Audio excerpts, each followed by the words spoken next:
सुदामा भी एक समय में बहुत धनवान हुआ करते थे। क्या आपको पता है, इतना सब होने के बावजूद भी उन्हें दरिद्रता का जीवन क्यों जीना पड़ा? पुरानी कथा में बताया जाता है कि एक ब्राह्मणी जो निर्धन थी, भिक्षा मांग मांग कर अपना जीवन व्यतीत करती थी।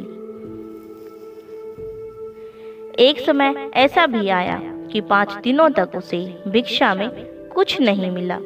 प्रतिदिन पानी पीकर भगवान का नाम लेकर सो जाती।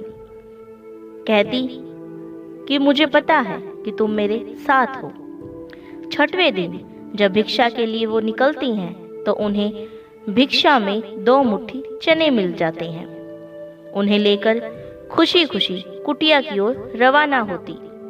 पहुंचते पहुंचते उसे रात हो जाती है। बूढ़ी ब्राह्मणी ने सोचा कि वह इन चनों को अब नहीं बल्कि सुबह भगवान का भोग लगाकर फिर ग्रहण करेगी।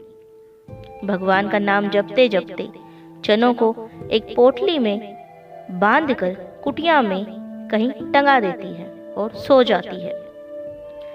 देर रात को कुछ चोर चोरी करने के मकसद से उसी कुटिया में घुस जाते हैं। इधर उधर खूब ढूंढा लेकिन कुछ नहीं मिला। अचानक से बंधी पोटली पर उनकी नजर पड़ी। इसमें जरूर कीमती आभूषण है, ऐसा सोच उसे चुराकर ले जाते हैं। आहट से बूढ़ी ब्राह्मणी जग गई और शोर मचाने लगी। यह देखकर गांव के लोग चोरों का पीछा करते हैं। पकड़े जाने के डर से सभी चोर संदीपन मुनि के आश्रम में छिप जाते हैं। ये वही आश्रम है जहां भगवान श्री कृष्ण और सुदामा शिक्षा ग्रहण कर रहे थे। कुछ समय बाद चोर मौका देखकर वहां से भी भाग जाते हैं, लेकिन भूलवश वो उस पोटली को वहीं भूल जाते हैं। यहाँ दूसरी ओर भूख से व्याकुल ब्राह्मणी ने श्राप दे दिया कि जो कोई मुझ दीनहीन असहारा के चने खाएगा वो ताउम्र दरिद्र हो जाएगा। प्रातःकाल आश्रम में झाड़ू लगाते समय गुरु माता को वो पोटली मिल जाती है। गुरु माता पोटली को खोलकर देखती है, उसके अंदर उन्हें वो चने दिखाई देते हैं।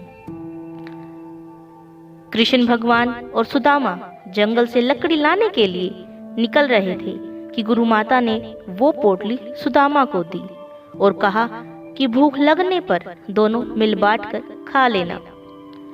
सुदामा जन्मजात से ही ब्रह्मज्ञानी थे।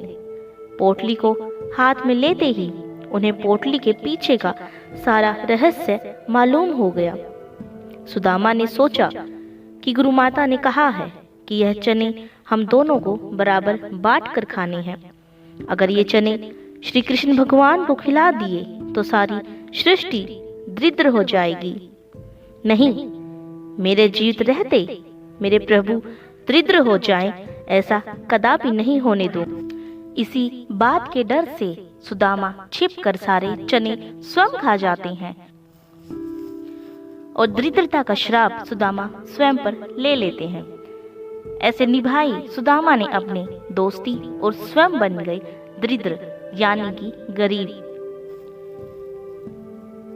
अगर दोस्त हो तो सुदामा के जैसा हो, अन्यथा दोस्त लाखों होते हैं लेकिन जो निभाई जाती है दोस्ती असलियत में वही दोस्त होता है। लाखों दोस्त बनाने से बेहतर है आप एक मित्र बनाएं। Thank you.